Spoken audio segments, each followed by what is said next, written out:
Hey guys, tonight we're taking a little trip. Or, well, you are? You wake up lying face down in a puddle of mud with something cold and slimy crawling across your cheek. The air smells like wet iron and animal sweat. Somewhere nearby, a rooster is screaming like it just saw the devil. You blink, groggy, trying to remember what happened. The experiment, the countdown, that one very confident, this will definitely work. Spoiler, it didn't. Welcome to the Middle Ages. Population, misery. You probably won't survive this. But hey, let's enjoy the journey while you still have all your limbs. So, before you get comfortable, take a moment to like the video and subscribe. But only if you genuinely enjoy what I do here. And I'd love to know where you're listening from tonight. Drop your location and local time in the comments below. Now, dim the lights, maybe turn on a fan for that soft background hum, and let's ease into tonight's journey together. The first thing you notice is the sky. It's grey, but not the cute kind of grey. This is medieval grace, the color of unfiltered smoke and despair. You try to stand up, but your shoes sink deeper into the mud. When you glance around, the landscape feels wrong. There are no power lines, no cars, not even the faintest sound of anything mechanical. Just crows, wind, and the far-off hammering of metal on metal. Blacksmiths, maybe. It's only then that you realize the experiment worked. You actually time traveled. But the joy doesn't last. You feel your phone in your pocket. No signal, no GPS, just a glowing rectangle of doom. You hold it up, and immediately a couple of kids stare at you from the dirt road. Barefoot, covered in soot, eyes wide as saucers. One of them whispers something that sounds suspiciously like sorcerer. Congratulations, you've been here 5 minutes and you're already suspicious. You look around for anything familiar? Maybe a town, a road sign, something? But all you see are thatched roofs and smoke rising from chimneys shaped like crooked fingers. The landscape looks like one of those history textbook illustrations, except dirtier and louder. You start walking toward the village, each step pulling a satisfying squelch from the mud. The sound is almost hypnotic. Everything here feels alive but wrongly.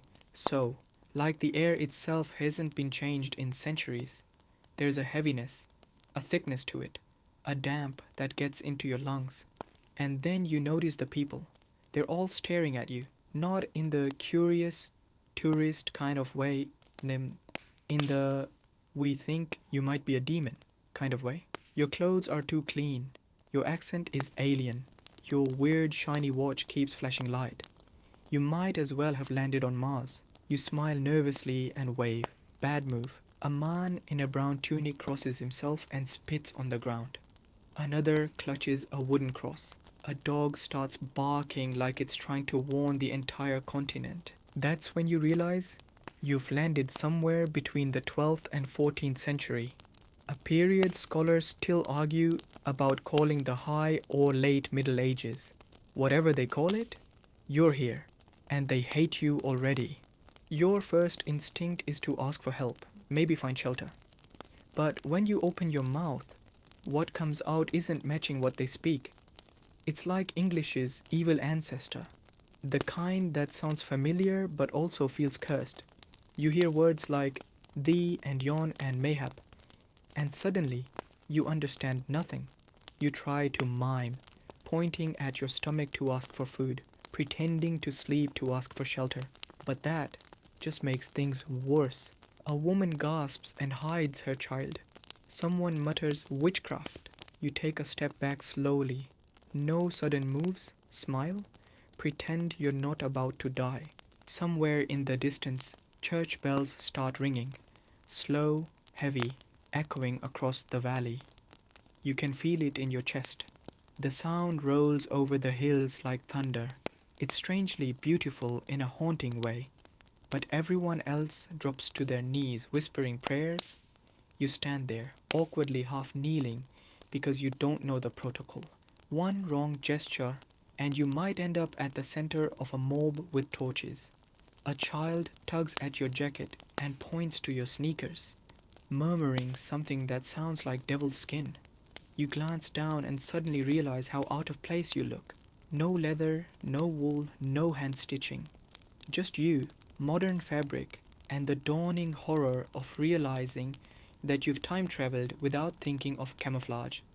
A man with a beard thick enough to have its own ecosystem steps forward. He holds an iron tipped staff and squints at you. You catch a few words: traveler, outlandish, mark. He pokes your phone, which lights up again. The villagers collectively gasp. You shove it into your pocket, but it's too late. The whispering starts. You can't understand all of it, but one word repeats again and again. Which? You back away slowly, smile again, because what else can you do? And turns down a narrow dirt path. The dog barks louder. Someone shouts. You start walking faster. By the time you reach the edge of the village, you're sweating, your shoes are half destroyed, and your heart's beating loud enough to scare crows. You don't know where you're going, just away. You pass a sign carved into wood, something about Wessex, maybe Mercia. You remember from history class, those were Old English kingdoms, long gone, which means you're deep in the early medieval period, before toilets, before soap, before logic. You take a deep breath and stare up at the sky. The sun's already dropping behind grey clouds, and the cold wind smells like burning hay. Somewhere out there, your time machine, if it even survived, is waiting. But for now, you've got to find a place to sleep, because if this was your grand entrance to history, well, it's only going to get worse from here. You take your first real breath of medieval air, and immediately regret it. It hits you like a brick made of spoiled cheese, smoke, and wet livestock. It's not just a smell, it's an environmental event.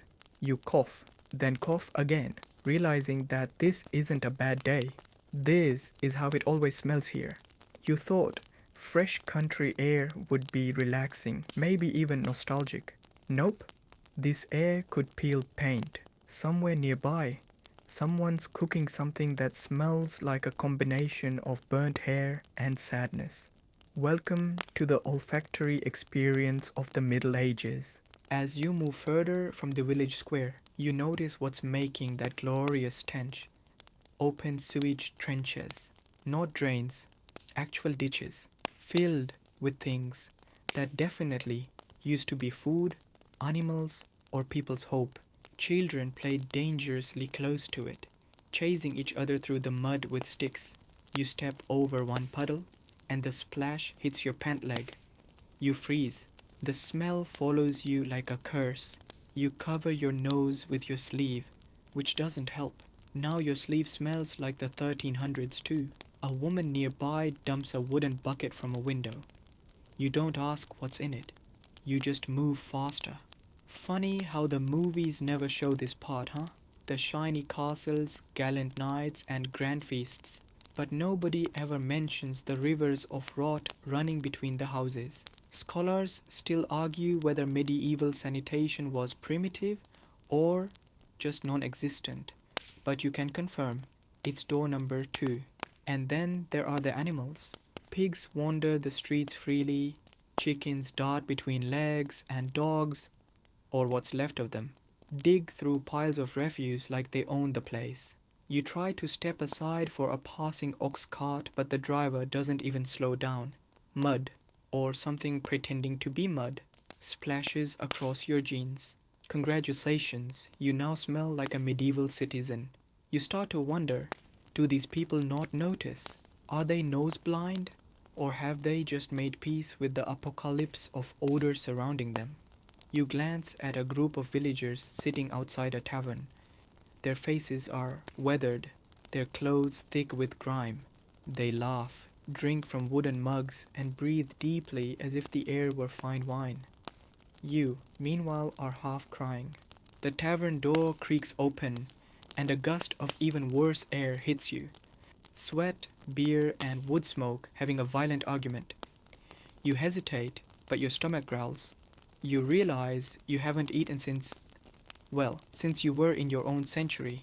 Inside, it's dim and smoky. Candles burn low, the air thick with soot. A man plays a lute, badly.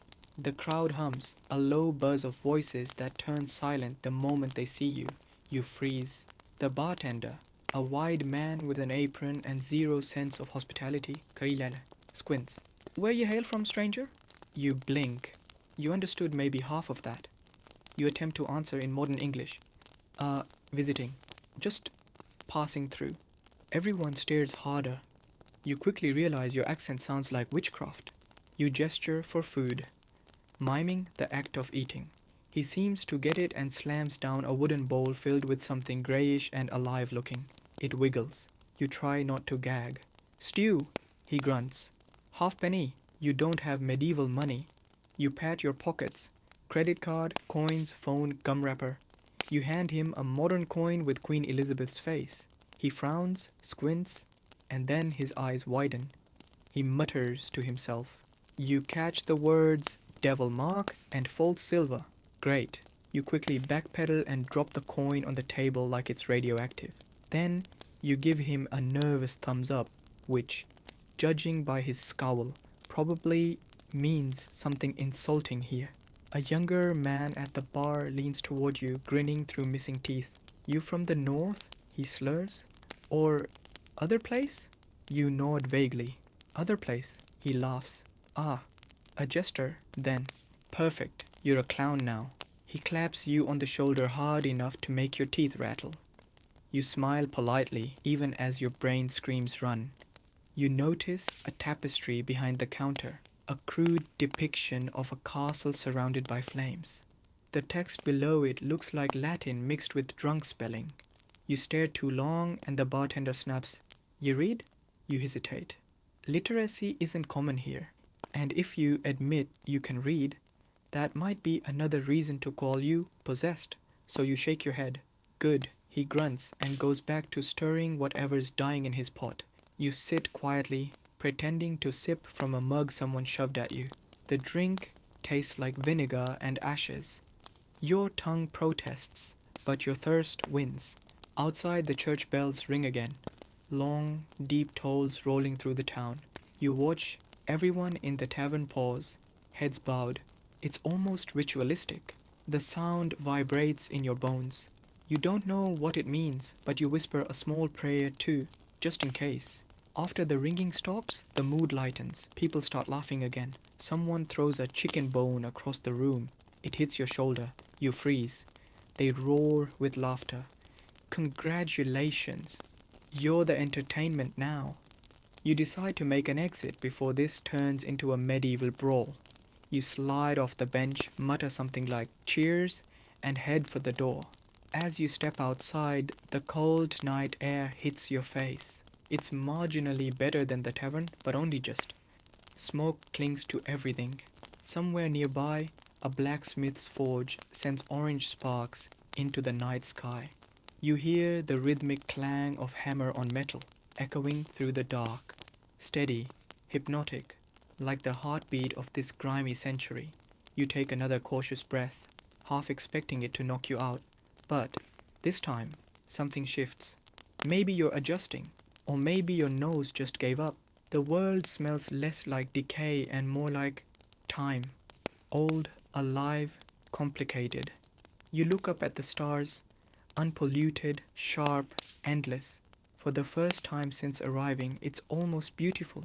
A rat scurries over your shoe. You flinch and whisper to yourself, yeah. Still sucks morning creeps in, grey and damp. You didn't sleep much. Mostly because you couldn't tell which noises outside were human and which were definitely not. Every time something scurried past the barn you hid in, your heart tried to reenact a drum solo. Now, as a pale fog crawls over the fields, you realize you're still alive. Barely. Your first goal today, blend in. Easier said than done. Because you look like a futuristic billboard dumped into a time that hasn't even invented pockets properly yet. Your t-shirt is suspiciously clean, your sneakers glow like magic, and your jacket zips, which, to these people, is basically witchcraft on demand. You stare down at your reflection in a puddle. mud-streaked, hollow-eyed, but still too modern. You need camouflage. Fast. You wander toward a small market square that looks like it's been running on the same mud since the dawn of time.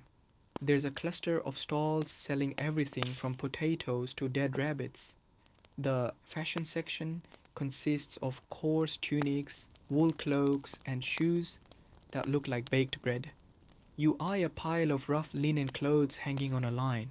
You could just borrow one, right? Except for the part where borrowing in this century can get you executed.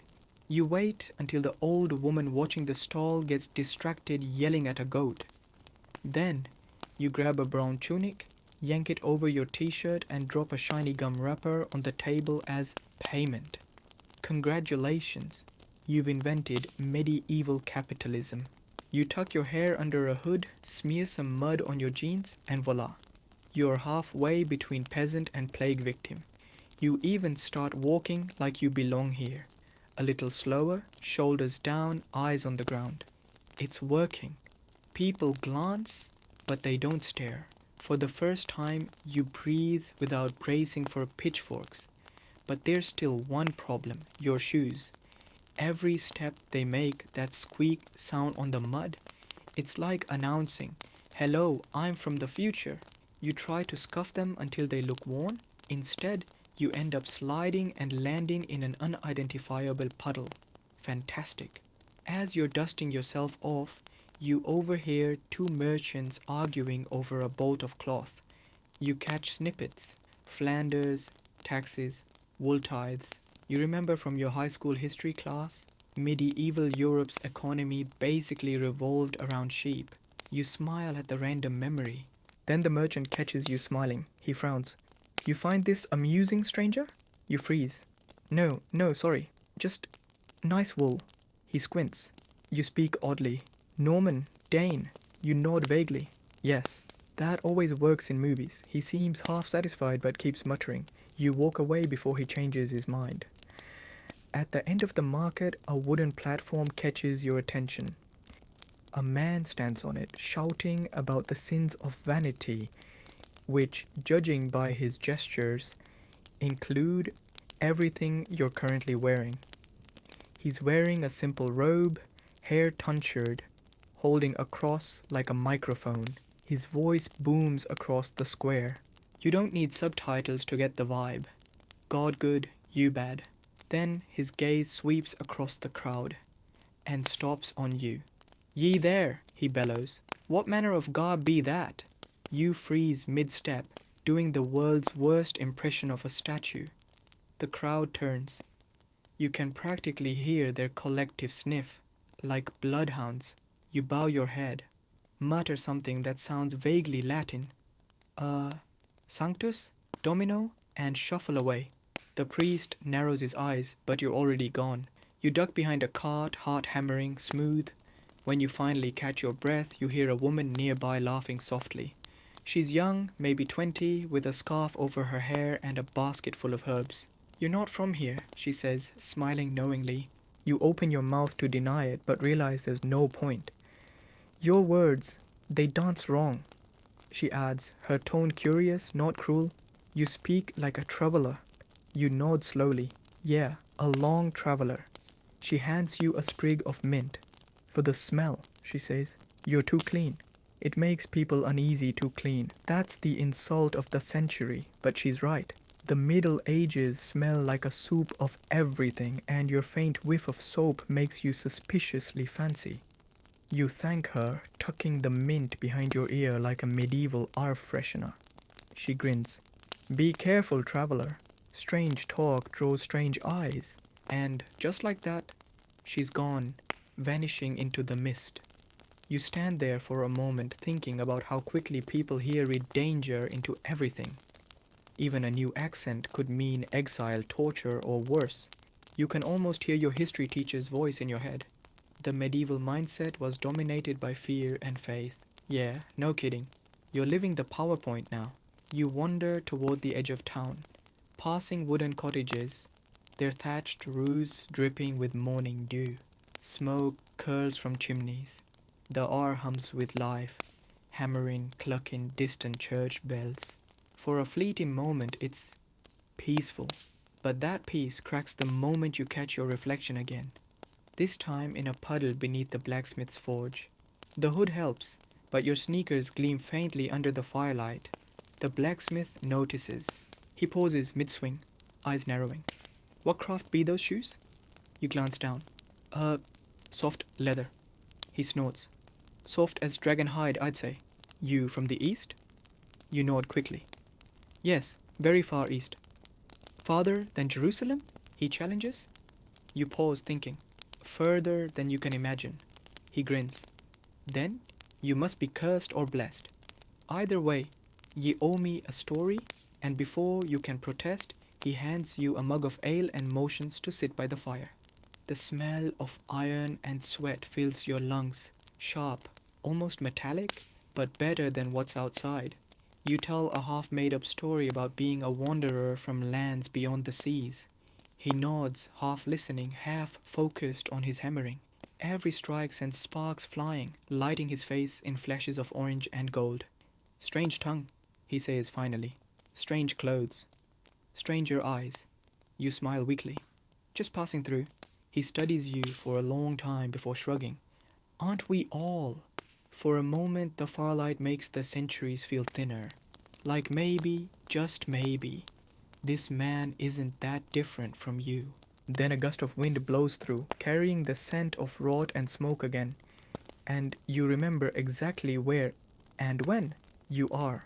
Your stomach growls again, louder this time, like it's trying to protest the very concept of medieval living. The mint sprig behind your ear has long since wilted, and you realize you can't run on air forever. The blacksmith's ale helped, but it tasted like wood varnish mixed with regret. You need real food. You spot a group of villagers heading toward what looks like a small tavern or inn, smoke puffing from its crooked chimney. The sign out front shows a crude drawing of a loaf and a tankard. Apparently, that's all you need for marketing here. You take it as a good omen. Inside, it's dim again, smoky and overcrowded. The air is thick with chatter, the clink of wooden mugs, and the faint odor of old beer soaked into the floorboards. Your nose has given up trying to complain. You slide into a corner bench, hoping to blend into the shadows. Azda. A serving girl wanders over, probably 16, eyes sharp from a lifetime of dodging drunks. What'll it be? She asks, or at least you think that's what she says. Her accent sounds like someone gargling gravel. You try to sound casual. Food, anything, cheap. She snorts. Cheap's all we have. A few minutes later, she drops a wooden bowl in front of you. It's filled with what looks like beige sludge. There's bread too, but it's hard enough to be classified as a weapon. You pick up the spoon, if it is a spoon, and take a cautious sip. The taste is indescribable. You gag, but quietly. Imagine soup that forgot it was supposed to be food. That's what you're eating. The guy sitting across from you, missing 2 teeth but wearing a grin, notices your struggle. First time eating trench pottage? He chuckles. You nod, mouth full of defeat. It'll keep ye alive, he says proudly. Mostly? You try another bite, praying your immune system took a time travel vaccine. The texture is somewhere between porridge and cement, but at least it's warm. As you chew, your brain drifts to historical trivia. You remember reading once that medieval bread often contained ground up bark or powdered bones. Cheap filler for the poor. Scholars still argue whether that's exaggerated, but as you crunch on something that definitely isn't grain, you decide the scholars can fight it out without you. The man across from you leans in conspiratorially. You're not from round here. You sigh internally. I get that a lot. He grins wider. Foreign coin, strange clothes, don't know good pottage when you taste it. Aye, you're a long traveller. You smile faintly. That's one way to put it. He lowers his voice. Word of warning, stranger. Don't eat the pies.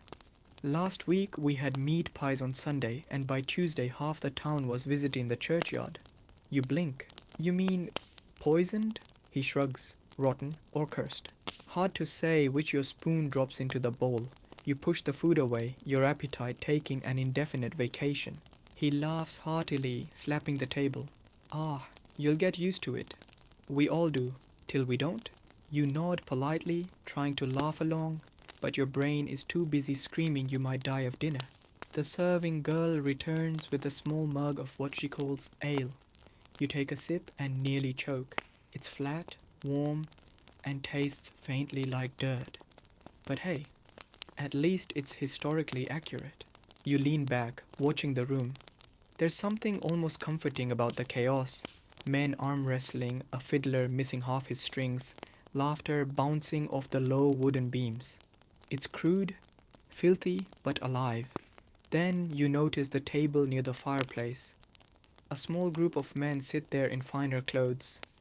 Fur collars, jeweled belts, the medieval version of VIP seating. They talk quietly, occasionally glancing at the rest of the room with disdain. Nobles, you guess? One of them raises his goblet and sneers.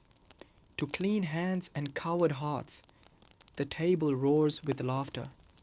You're not sure what it means, but it doesn't sound friendly. The man who warned you about the pies leans closer again. That lot. Tax collectors. Worse than plague rats, they are. You glance at the nobles, their rings, their smug smiles. They look like they own everything, even the air people breathe. It hits you that class in this world isn't just about money, it's survival. The peasants don't just live under them, they exist for them. Your eyes drift to a boy sweeping near the door. Maybe 10 years old, thin as a shadow. Every few seconds he glances nervously at the nobles, ready to flinch if one calls his name. You remember being that age, worrying about homework, not whips. History books always said feudal hierarchy. But seeing it here, the tension, the quiet fear, makes it real and it's ugly. You pull your hood tighter, hoping nobody important notices your face. The last thing you need is attention from people who could legally own you. The fiddler plays a tune, slow and off-key. The chatter fades slightly. For a few seconds, the room feels almost gentle. You close your eyes, letting the sound blend with the fire crackle and murmurs. Then someone opens the door. Cold wind sweeps in, along with a group of travelers, cloaked, hooded, carrying crossbows. The tavern goes silent. Even the fiddler stops. The newcomers' boots thud heavily against the floorboards as they scan the room. King's men, someone whispers. The tallest one removes his hood. Sharp jaw, scarred cheek, eyes that have seen too many executions. He looks like authority carved out of oak. You pull your hood tighter, breath fogging the air, your boots squishing in something that could be mud, or could be worse. The town smells like smoke, rot, and wet hay. A fragrance so authentically medieval it could probably be bottled and labeled eau de desperation. As you walk, you pass rows of crooked houses leaning toward each other as if gossiping about your weird clothes. Somewhere, a baby cries, a door slams. Then silence again, and that's when you hear it. Footsteps, not yours. You stop, pretending to adjust your sleeve. The footsteps stop too. You keep walking. They start again. A chill crawls up your spine. You duck into a side alley, crouch behind a stack of barrels, and wait. A shadow passes at the mouth of the alley, tall and hooded. You glimpse the glint of metal, armor, a dagger? Hard to tell in the fog. Your mind races. Kingsman? A thief? Someone who knows I don't belong here? The shadow pauses, then moves on. You wait a full minute before breathing again. When you finally step back onto the street, you catch sight of something strange. A mark scratched into the wooden door of a nearby house. A symbol. 2 interlocking circles with a dagger drawn through the center. It's carved fresh. The wood still splintered. You run your fingers over it carefully. Then you remember something. The drunk villager's joke earlier about assassins hiding among bakers. You'd laughed it off. But this feels like a calling card. And right on cue, a whisper from the shadows. Careful where you linger, traveler. You turn sharply. A figure leans against the wall, half hidden in mist. No armor, just dark cloth and a hood drawn low. You can't see their face. I'm just passing through, you manage? Everyone says that. They reply softly, voice smooth, calm, dangerous. Until they don't pass through at all. You take a step back. Look, I don't want trouble. They tilt their head, amused. You already have it. You reek of fear and strangeness. You freeze. They step forward, the fog parting around them. You can finally make out a pale scar running from their jaw to their ear, eyes sharp as flint. I've seen faces like yours before, they say. Not from any village? Not from any land I know. You don't belong here. Your pulse kicks into overdrive. Who are you? They give a faint smile. Someone who shouldn't exist either. Before you can ask what that means, they press a coin into your hand. It's heavier than it should be, etched with that same dagger symbol. When the bells toll thrice tomorrow, the stranger whispers, go to the bridge. Don't speak to anyone. Don't be seen. You look down at the coin, then back up. They're gone. Just gone. The fog rolls in thicker now, wrapping the town like a shroud. In the distance, the first church bell tolls once. You don't know what you've stumbled into, but one thing's certain. Your quiet medieval sightseeing trip is officially over. You pocket the coin and start walking again, slower this time, toward the edge of town. Every shadow looks alive. Every window feels like an eye. And as you disappear into the dark, the faint echo of boots behind you reminds you, you're not the only one out of time. Dawn creeps slowly over the horizon, painting the sky in bruised purples and muted oranges. You're still on the outskirts of the village, every nerve screaming that you shouldn't be here. Your sneakers squish in mud that has settled into the grooves of your soles overnight. You can feel the cold damp seeping through, chilling you to the bone. The coin in your pocket is heavy, pressing against your thigh. You glance at it again, running your fingers over the edged dagger. A part of you wants to throw it away, but curiosity, or maybe sheer terror, keeps it close. The stranger's words echo. When the bells toll thrice tomorrow, go to the bridge. Don't speak to anyone. Don't be seen. You take a deep breath and move toward the bridge. The path winds through dense fog, each step making you hyper-aware of sounds. The creak of a branch, a crow cawing, the distant bark of a dog. Every noise could mean trouble. Every shadow could be someone or something watching you. You reach the edge of the village where the cobblestones give way to a narrow dirt path leading over a small wooden bridge. The river beneath gurgles like it knows secrets you'll never understand. Fog hovers above the water, curling and twisting in shapes that seem almost deliberate. The first bell tolls, deep and resonant, shaking your chest. You pause, hiding behind a leaning post, watching the bridge. No one is there yet. The second toll follows, and your stomach knots. You think about turning back, but curiosity, mixed with the faintest hint of bravery, keeps you frozen. The third bell tolls. It vibrates through your bones. You step onto the bridge, every wooden plank groaning under your weight. The fog thickens, wrapping the bridge in a soft, suffocating blanket. You clutch the coin tightly. A figure emerges from the mist, a hooded silhouette, taller than any human should be, moving with a silent confidence that sets your nerves on fire. The closer they get, the more details become visible. A long, dark cloak, boots caked with mud, and eyes that glint like steel under the hood. Finally, the stranger says, voice low, calm and unsettling, "You made it." You swallow hard. Who are you? They pull back the hood just enough for you to see a scar slicing across a pale cheek, eyes scanning you like they're measuring your soul. Someone like you, they answer. Not entirely of this time. Not entirely of any time. You blink, trying to process. Like a time traveler? They chuckle softly. More like a guardian or a hunter. Depends on perspective. You take a step back, gripping the coin tighter. Hunter? Of me? Perhaps, they say, stepping closer. Or perhaps of those who break the flow of time. The river below murmurs almost approvingly. You glance at it, realizing how small you are against this strange, ancient world. Why me? You whisper. Because you wandered where you shouldn't.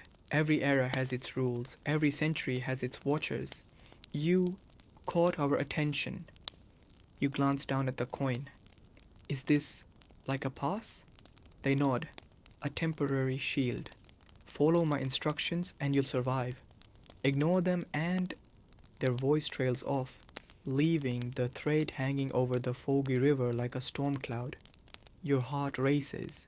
You realize for the first time that time travel isn't about adventure or history. It's a game of survival. And losing isn't pretty. They step closer, lowering their voice. The world here is unforgiving. Your gadgets, your clothes, even your thoughts. They mark you as different. And different is dangerous. You nod silently, understanding. Every step, every glance, every small anomaly can turn allies into enemies, curiosity into persecution. The medieval world isn't welcoming, it's a trap. A maze designed to punish anyone who doesn't belong. The stranger gestures toward the far end of the bridge. Keep moving. Watch the shadows, speak to no one, and whatever you do, they pause, scanning the fog. Don't draw attention. Your fingers tighten around the coin. You step forward, each plank groaning underfoot. The fog swirls, hiding shapes that may or may not be human. You remind yourself to breathe, to think, to survive. As you reach the end of the bridge, you glance back. The stranger has disappeared into the mist as silently as they appeared, leaving only the echo of their words in the dawn air. You exhale slowly, a shiver running down your spine. This is just the beginning. You are a stranger in a world that punishes strangeness. Every step forward is a gamble, every choice a potential trap. And as the sun struggles to rise, casting grey light over the medieval landscape, you realize something profoundly unsettling. You're not just visiting history, you're living it, and it doesn't like visitors. You move cautiously through the village, keeping to the edges of the streets and alleys. Every sound is amplified in the foggy morning. Footsteps, a distant crow, the clang of a blacksmith's hammer. Your sneakers, still slightly too modern despite yesterday's mud camouflage, squish as you try to move silently. The villagers are beginning their daily routines, though not much has changed from yesterday. Children chase each other barefoot, women haul water from wells, and men sharpen tools for a day of labor that seems endless. Everything is familiar yet alien. You realize that you're seeing history unfold not in books, but in living, breathing chaos. You spot a small chapel at the center of the town. Its wooden doors are dark with age, and a thin wisp of smoke curls from the chimney, carrying the faint scent of incense. The bells have stopped tolling, leaving an eerie quiet. You hesitate, considering shelter, but immediately remember the stranger's warning: speak to no one, draw no attention. As you skirt around the chapel, a group of men carrying bundles of firewood pass by. One of them mutters something that sounds like outsider, and all heads turn briefly in your direction. Your pulse quickens. You keep walking, pretending to inspect the cobblestones, your heart hammering in your chest. Then you notice something odd. The firewood they carry isn't just wood. Hidden among the logs are small, crudely wrapped packages, herbs, bones, and something that smells faintly of iron. Scholars still argue whether medieval villagers practiced occult rituals regularly or only during extraordinary events, but you're not about to stick around and find out firsthand.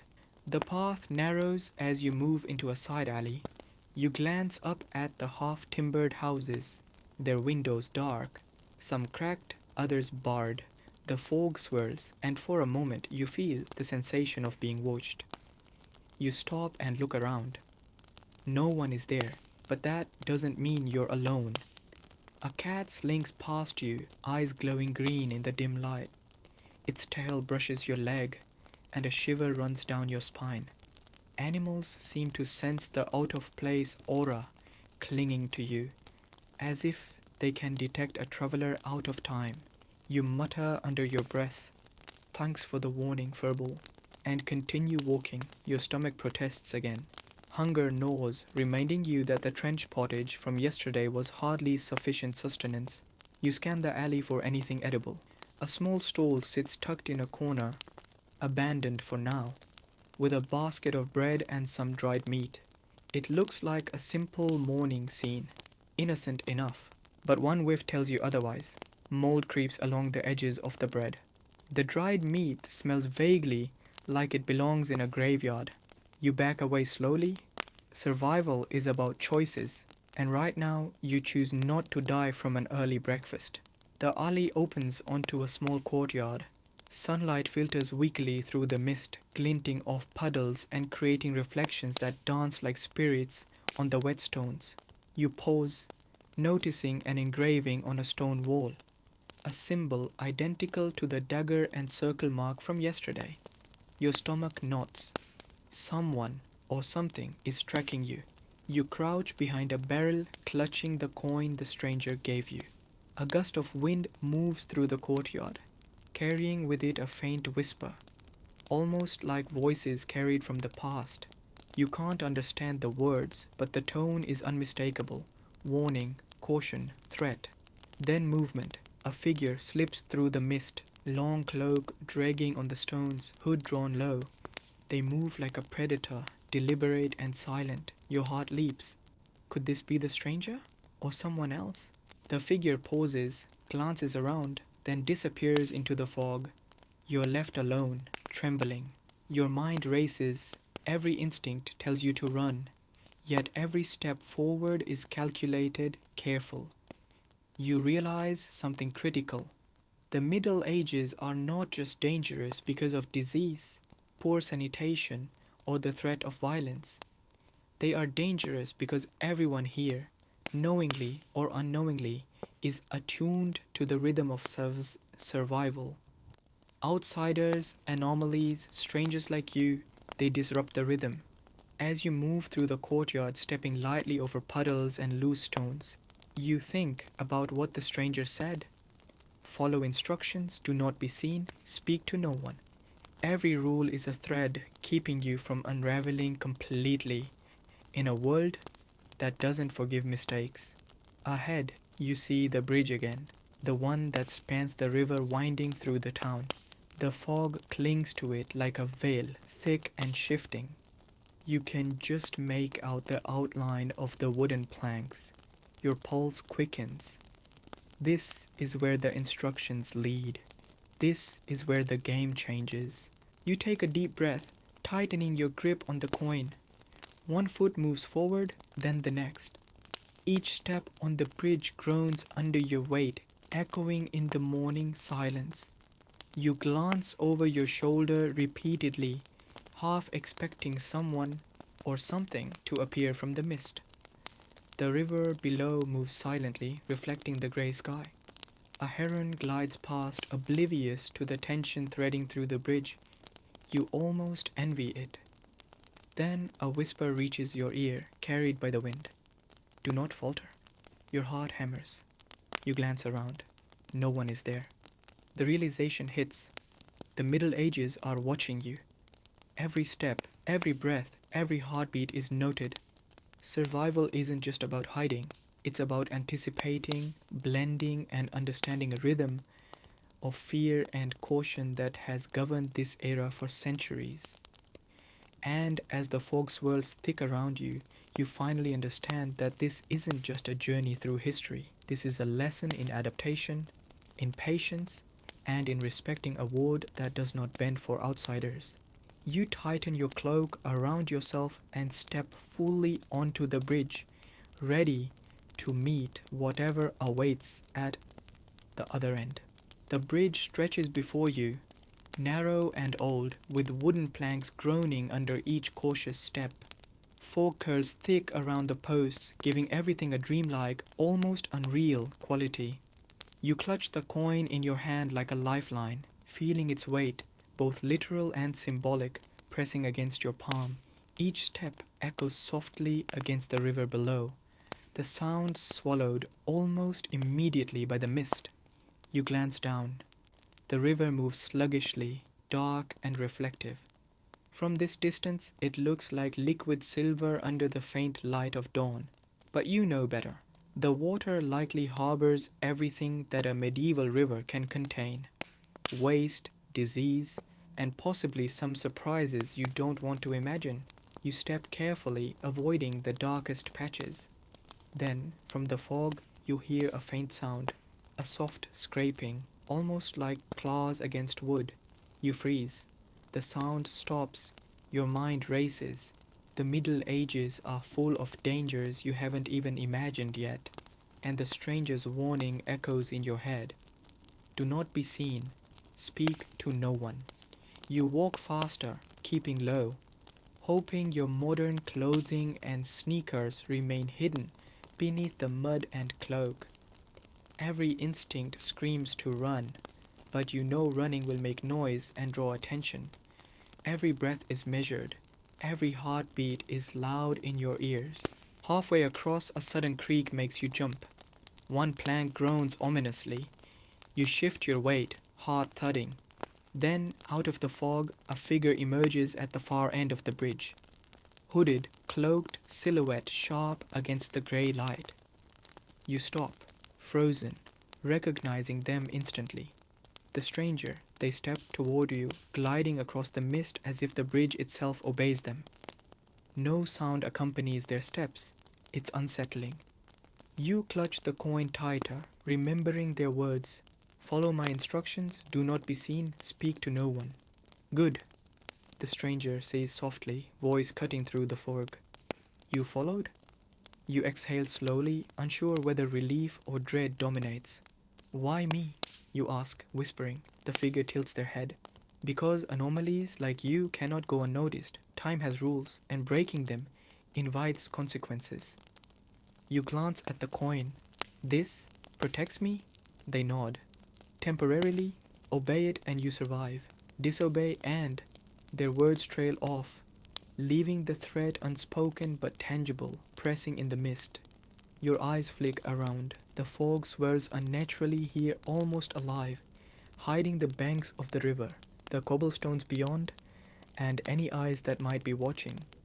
Scholars still argue whether superstition or surveillance dominated medieval villages, but standing here, it doesn't matter. Both feel real. The stranger gestures to the middle of the bridge. Step carefully. You will meet others soon. Allies or threats, do not assume, do not speak. Only move. You nod, feeling like a pawn in a game where the rules are invisible. Every step you take feels like walking a tightrope above a pit of unknown horrors. The river below reflects a ghostly light. Mist wraps around your legs like hands trying to pull you down. You remind yourself, keep calm, observe, survive.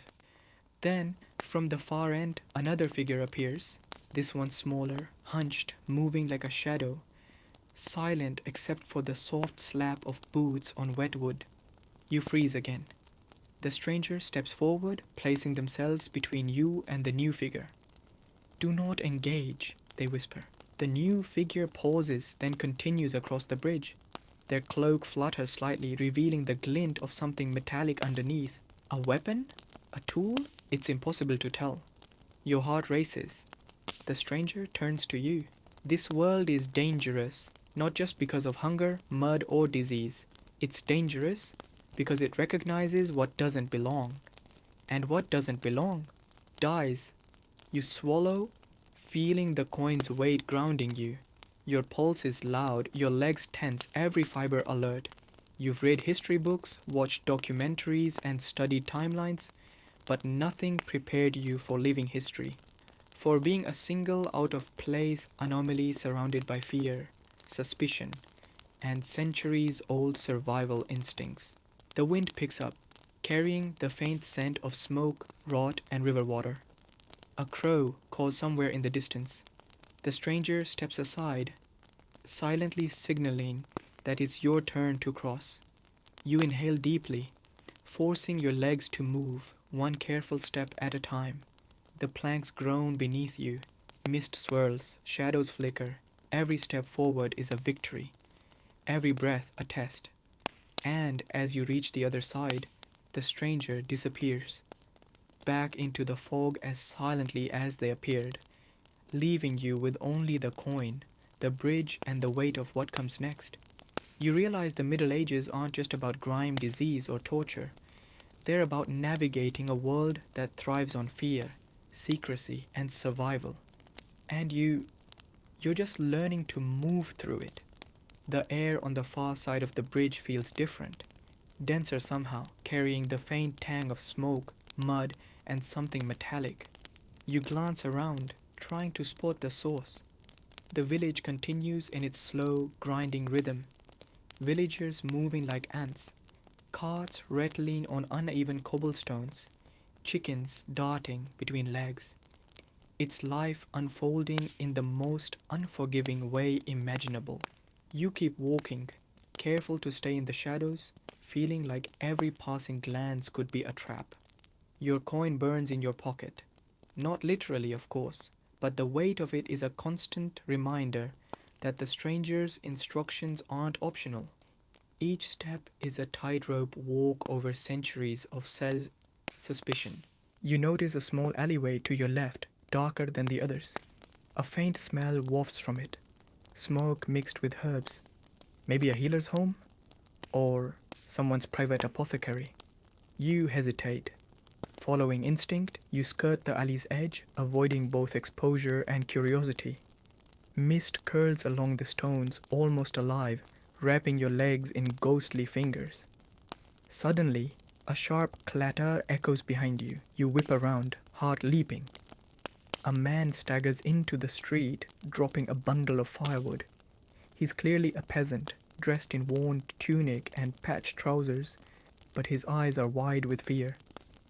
He mutters something in rapid dialect, then disappears down another alley. You catch only fragments. Foreigner, witch, mark. Your pulse spikes. You remember the dagger symbol, the warning about outsiders. Someone is tracking you, watching for anything out of the ordinary. You hug the wall, moving as quietly as possible, each step careful, deliberate. Every shadow seems alive, every whisper in the mist a potential threat. A sudden movement draws your attention. A woman crouches atop a low wall, partially hidden by a bundle of crates. Her eyes gleam under the hood. She watches you intently, yet doesn't move. You freeze, unsure if she's friend or foe. Scholars still argue whether medieval villagers practiced secret societies or not, but right now it doesn't matter. You have to assume she could kill you. You continue, slowing your pace, letting her figure recede into the fog. The market square opens up ahead. It's quieter than before, almost too quiet. A wooden cart sits abandoned in the middle, tipped slightly, with a small puddle of murky water beneath it. A cat darts past your feet, its eyes glinting like tiny lanterns. Your stomach growls again, reminding you that hunger is still pressing. The thought of trench pottage from yesterday returns like a grim joke. You'd hoped for bread, maybe cheese, anything solid and edible, but the smell of stale food, livestock, and decay makes your stomach churn. Survival is teaching you fast. Medieval villages do not cater to outsiders, and your modern comforts are illusions. You duck into another alley, spotting a small wooden door set into the stone wall of a building. Faint smoke curls from a chimney above. It seems ordinary, yet you hesitate. Ordinary in the Middle Ages is rarely safe. You touch the door, feeling the rough wood, the grooves worn by years of hands, and notice another symbol etched faintly on the corner, the same dagger through interlocking circles. Your heart skips. The stranger's coin, the bridge, the symbols, it all connects somehow. Someone here knows about you, tracks you, or waits for you to slip. The thought chills you deeper than the morning fog. You glance around the alley. Mist swirls thicker, concealing details, yet every shadow feels purposeful.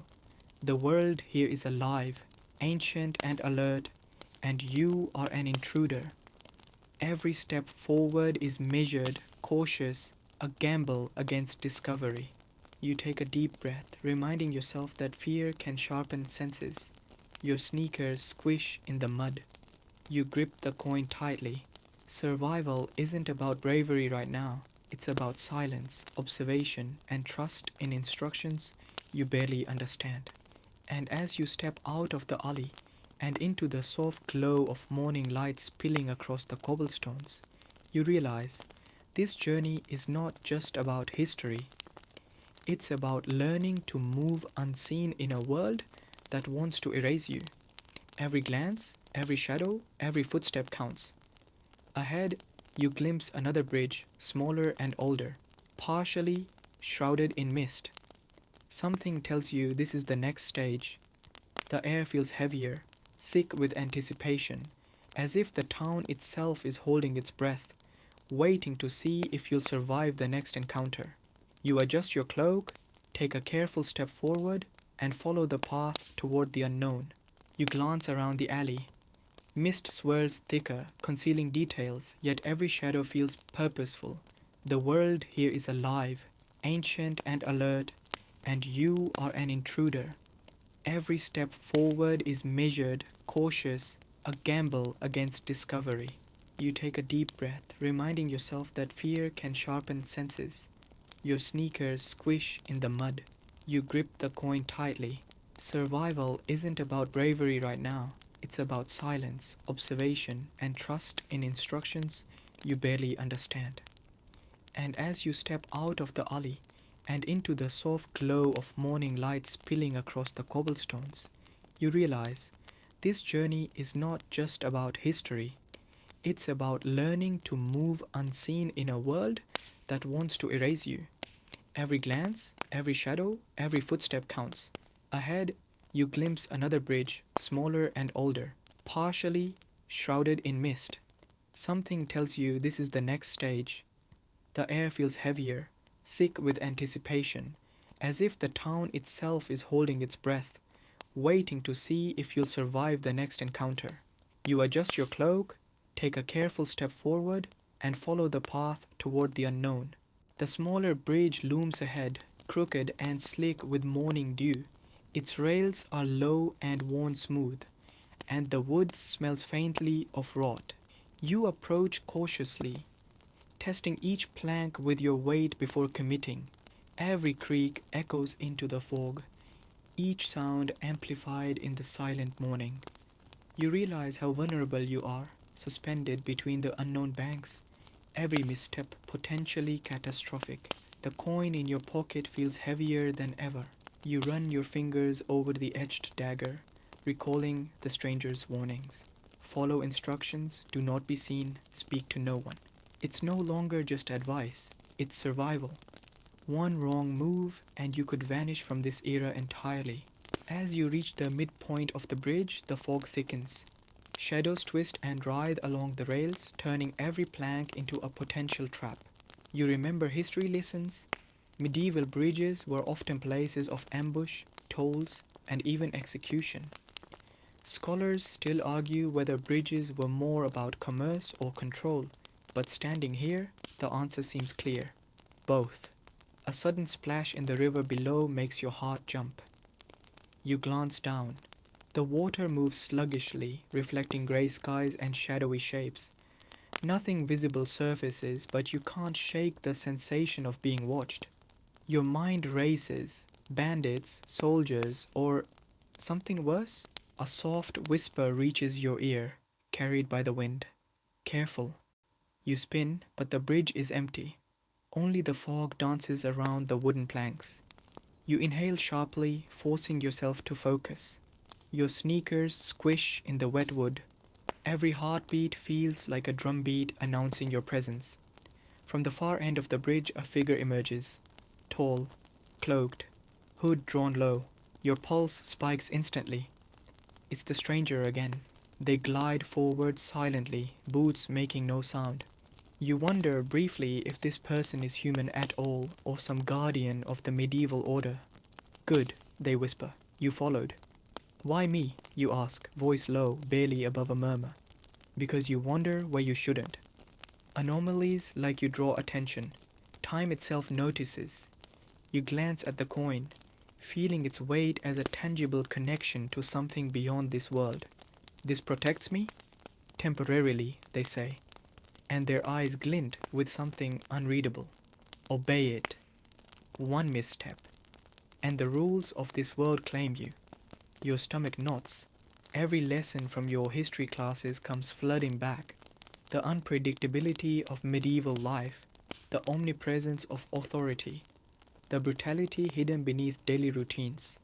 Books can't teach you survival. Experience does. And right now, every step is a lesson in staying invisible. The stranger steps aside, silently signaling for you to continue across the bridge. Each plank groans under your weight. Mist swirls thicker now, wrapping your legs in a cold embrace. Shadows twist and lengthen, and for a moment you're convinced the bridge itself might swallow you. Halfway across, a sudden movement from the fog makes you freeze. Another figure, smaller, hunched, glides silently toward you. Their cloak flutters, revealing the faint glint of metal. Are they a hunter? A thief? An assassin? Your mind races. The stranger steps between you and the new figure, voice low. Do not engage.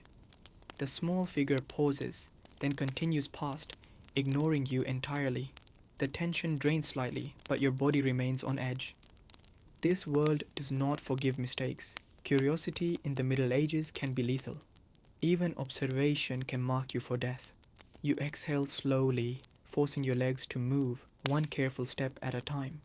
Each groan of the planks, each whisper of fog reminds you that survival here is a tightrope act. You reach the far end, stepping onto solid ground once more, and the stranger disappears into the mist as silently as they appeared. The bridge behind you sways gently in the wind, empty, silent, but charged with danger. You realize with a sinking feeling that this is only the beginning. Medieval life isn't just dangerous, it's a web of observation, superstition, and fear, and you are very clearly out of place. Ahead, the town stretches like a living organism, mist curling through streets, alleys, and courtyards. Somewhere, church bells toll faintly, counting the hours of your life in this dangerous era. You adjust your cloak, feeling every muscle tense, and step forward, ready to navigate another day in history. The streets on this side of the bridge feel narrower, darker, almost suffocating. Mist curls in thick tendrils around the walls, curling over barrels and puddles. The air smells of smoke, wet straw, and something faintly metallic. Blood, maybe, or iron from the tools of the village. You keep your head low, hood tight, and move as quietly as possible. Villagers are starting to stir. Children chase each other barefoot, their laughter high-pitched and sharp. Women hold buckets of water from wells, their skirts brushing the mud. Men sharpen tools or drag carts loaded with goods. Everything seems ordinary, yet you know that a single wrong glance could ruin your entire morning. A blacksmith's hammer rings somewhere ahead, each strike echoing through the alleyways. You pause, letting the rhythm sink in. It's oddly comforting in a tense metallic kind of way. Life continues, indifferent to your presence, yet constantly testing whether you belong. Then you notice movement out of the corner of your eye. A figure in dark clothes, hood low, gliding across a side street. You freeze. Could this be the stranger again? Or someone else entirely? Scholars still argue whether medieval towns were riddled with secret societies, thieves' guilds, or just random cruelty. But standing here, you feel it all closing in. The figure pauses, then vanishes into an alley. You exhale slowly. Just shadows, you tell yourself. Nothing real. Hunger gnaws at you again. Trench pottage and questionable bread have left your stomach aching, but the market stalls along the main street are just as threatening. Rotten vegetables, meat that smells wrong, bread full of grit. Survival in this era isn't just about avoiding violence, it's about choosing your poison carefully. You duck into an alley for cover. Mist swirls thicker here, almost alive, and you spot a small wooden door set into a stone wall. Smoke curls from the chimney above, carrying a faint scent of herbs. Could this be a healer? Or worse, someone marking outsiders? Your fingers brush over the wood. Faint carvings mar the surface, the dagger and circle symbol from the coin. A shiver runs down your spine. Whoever left these marks knows about you, or at least about travelers like you. Someone is tracking your every move, and the Middle Ages are far more observant than you anticipated. You glance around the alley. The fog dances, wrapping around your legs. Even your sneakers, still too modern despite mud and cloak, feel like beacons. You realize every misstep could be deadly. The town thrives on suspicion, superstition, and survival, instinct sharpened over centuries. Then a whisper drifts from the fog. Do not falter. You spin, but no one is there. Only mist, moving like it has a mind of its own. You grip the coin in your pocket, reminding yourself that this is your lifeline. Every step, every glance, every breath matters. The alley opens onto a small courtyard. Sunlight weakly illuminates puddles, wooden barrels, and the edges of stone walls. You pause, noting that the mist here is thicker, almost concealing shapes that may or may not be human. Every shadow could be friend or foe. You take a careful step forward, your boots squishing softly, and realize that the Middle Ages are not just a backdrop, they are an active participant. The town watches, waits, and judges. Outsiders, anomalies, travelers out of time, they are marked. And you, very clearly, are marked. Ahead, another bridge comes into view, smaller, older, half hidden in fog. Your pulse quickens. The bridge feels like the next threshold, the next stage in this living, breathing history. You adjust your cloak, tighten your grip on the coin, and step forward, ready for whatever awaits. The smaller bridge ahead is narrow, slanted, and slick with morning dew. Each plank creaks under your careful steps, announcing your presence to anyone or anything that might be watching. Fog hugs the rails, curling around your legs like ghostly fingers, making it feel like the bridge itself is alive, testing your resolve. You glance down at the river below. Dark, sluggish, almost black, it reflects the grey sky in distorted liquid patterns. A sudden splash makes your pulse spike. Something moved beneath the surface, or maybe it's just your imagination. Scholars still argue whether rivers were sources of real danger or simply a symbol of medieval superstition, but standing here, you decide to treat every ripple as a threat. The coin in your pocket presses against your thigh, a reminder of the stranger's instructions. Follow the plan, do not be seen, speak to no one. Each rule is a lifeline. Breaking one could be fatal. Every step forward feels like walking on a tightrope over centuries of suspicion and fear. Halfway across the bridge, the fog thickens. Shadows twist along the railings, dancing in shapes that might be human, or might be something else. Your sneakers squish in the wet wood, echoing softly. You remind yourself to breathe, to move deliberately, to survive. From the far end, a cloaked figure emerges, gliding towards you silently. Your heart hammers. It's the stranger. Their boots make no sound. Every movement is precise, deliberate, almost otherworldly. You clutch the coin tighter. Good, they whisper. You followed the instructions. Why me? You murmur. Because anomalies draw attention, they reply. You are out of place. Time notices you glance at the coin, feeling its weight. This protects me? Temporarily, they say. Their eyes are unreadable. Obey it. One misstep and the rules of this world claim you. Suddenly, another figure emerges from the fog, smaller, hunched, gliding silently across the bridge. Metal glints faintly beneath their cloak. Your pulse leaps. Threat? Ally? Assassin? You can't tell. The stranger steps between you and the new figure. Do not engage, they whisper. The smaller figure pauses, then continues past, ignoring you. Relief washes over you, but your muscles remain tense. Curiosity in the Middle Ages can be deadly. Even observation can mark you for death. You continue forward, each plank groaning underfoot, fog swirling thick around your legs. Every step is a small victory. Every breath, a reminder that survival is earned in this era. You reach the far side. The stranger disappears into the mist as silently as they appeared. The bridge sways gently in the wind, empty and silent, charged with danger. Ahead, the town spreads before you like a living organism, mist curling through streets, alleys, and courtyards. Church bells toll faintly in the distance, counting the hours of your life in this dangerous place. You adjust your cloak, every nerve on alert, and move forward. You realize the Middle Ages aren't just dangerous, they're alive, observant, and unforgiving. And you're learning to exist in a world that doesn't forgive outsiders. The town stretches ahead, cobblestones slick with mud and dew. Mist curls around low walls, hiding corners and alleyways in ghostly grey.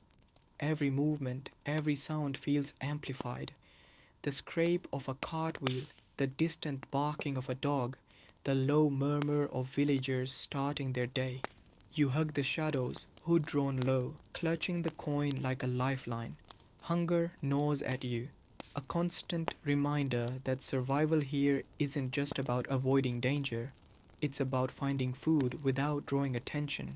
You spot a market stall, abandoned for the moment with baskets of bread and dried meat. But one whiff tells you it's not safe. Mold creeps along the edges. Meat smells faintly metallic. You step back, choosing caution over hunger. Surviving the Middle Ages requires making decisions you wouldn't imagine in your own time. A sudden movement in an alley draws your attention. A figure slips through the mist, hooded and silent.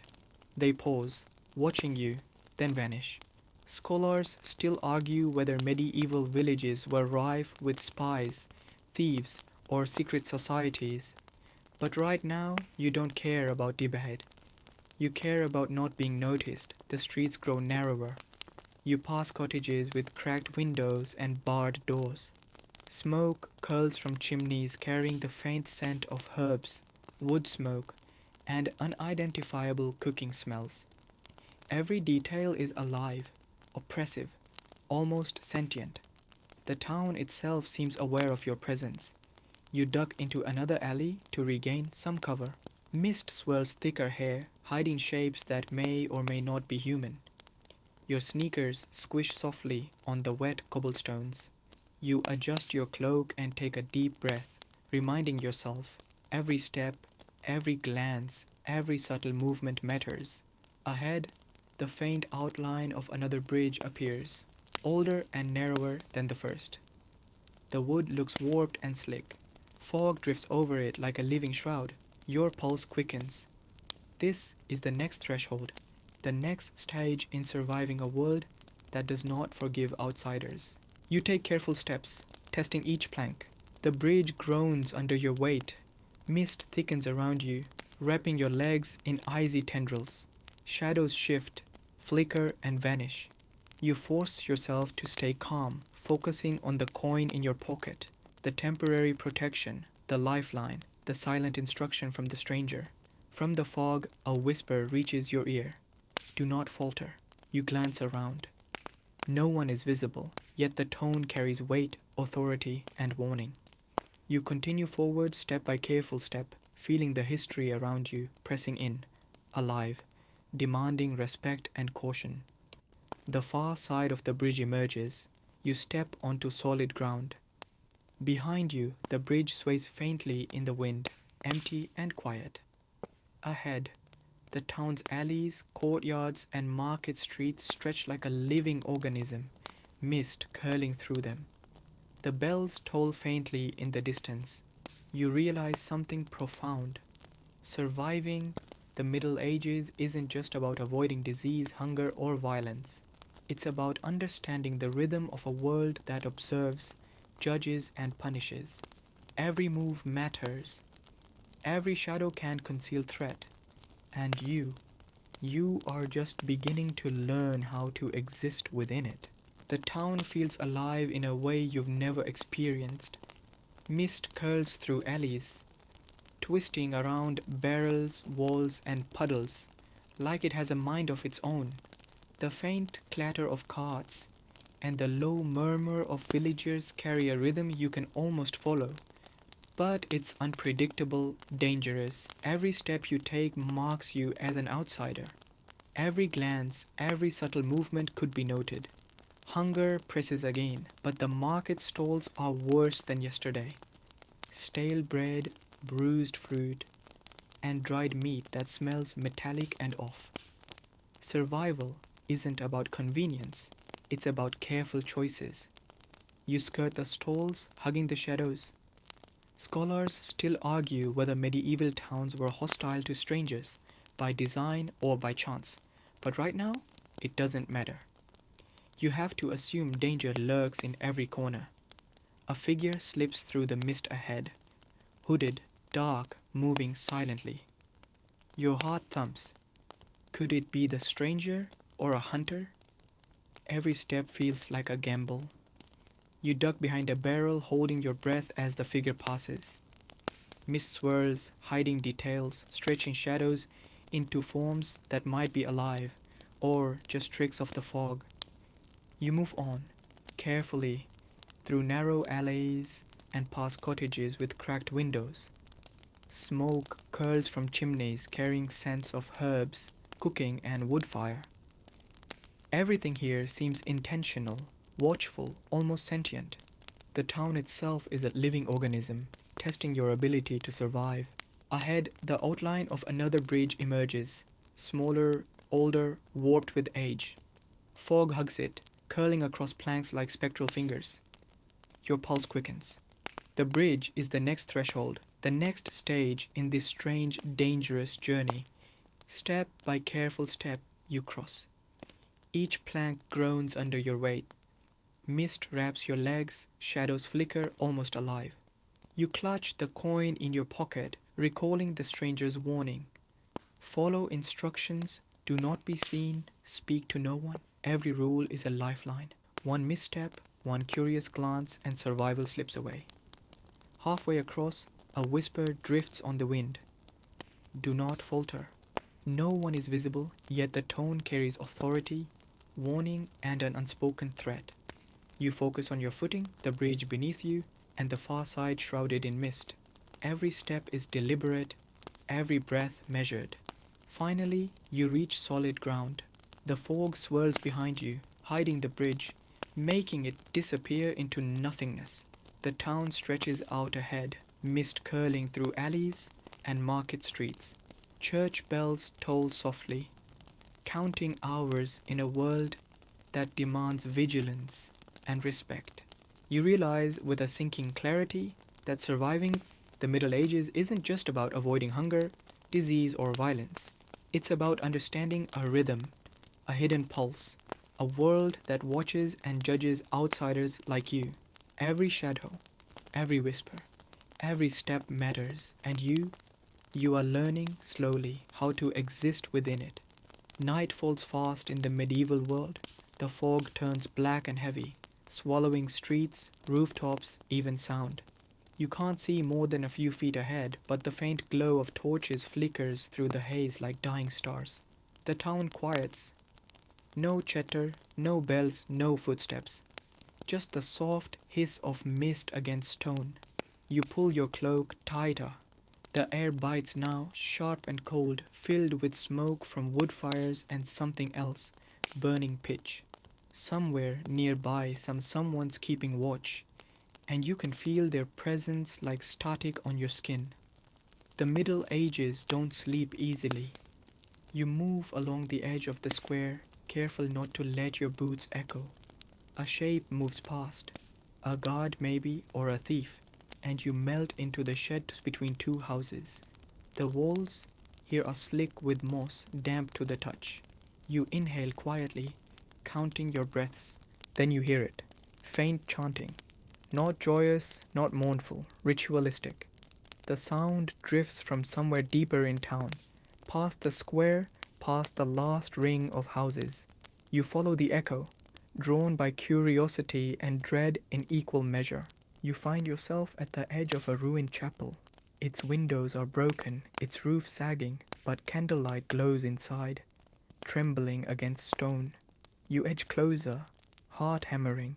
Through the cracks, you see them, robed figures kneeling in a circle, faces obscured. The same dagger and circle symbol gleams faintly on the floor, etched in ash. The stranger stands among them. They raise the coin you carry or its twin and hold it to the candlelight. The voice that speaks is low, measured, impossible to pin down in age or gender. Time watches, time remembers. The traveler must not remain. The words sink into you like ice water. You realize what they mean. This world is rejecting you. You've stayed too long. The barrier between centuries is breaking down. The stranger looks directly toward the crack you're hiding behind, as though they can see you through the stone. Return, they whisper. A sudden gust of wind extinguishes the candles. The chanting stops. The world around you folds, light bending, sound collapsing. You feel gravity twist, the ground vanish. For a moment, you're nowhere, floating between eras, between stories. When you blink again, the fog is gone. The sky above is clear. The hum of distant cars replaces the creak of carts. Neon reflections ripple in puddles where torchlight once burned. You're back, your century, your time. But in your pocket, the coin remains, cold, heavy. The dagger and circle symbols still etched perfectly, mocking you softly. You stare at it for a long time, then close your hand around it. You survived the Middle Ages, but you didn't leave it behind.